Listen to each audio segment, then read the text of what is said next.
தண்ணி தொட்டி தேடி வந்த யாரானுங்க நாயுடே நான் இங்க ஒரு டம்மு வாங்குறியா சாபா ஒண்ணு வைக்கவா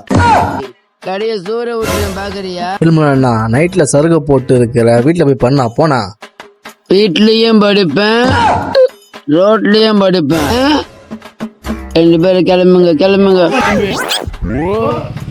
ஏய் யாரு அவன் குருன்னு பாக்குறான் ஆம்பளடா காலை 3:50 நைட்டு சருக போட்டு கோலால குடுக்குற டீ கல்லு அப்பா நானாப்பா டேய் காட்டுற அந்த வீடியோவா போட்டேன் இல்லதான் 7 மாலை இப்ப என்ன தெரியுமா 7.5 மாலை நம்ம என்ன டெலிகது காலான 7 மாலை நைட்டானா 7.5 மாலையா போதில தெரியாம பண்ணிட்டேன்பா மன்னிச்சுக்கப்பா பெரிய அண்ணியனு நைட்டானா அண்ணியனு காயிலானா அம்பி கவர்ல இது புடிய மாமே மிச்சர தயிர் சாப்பாடு சைடிஸ்ப்பா தயிர் சாப்பாடு மோர் சாப்பாடு கிளம்பு கிளம்பி டேய் போ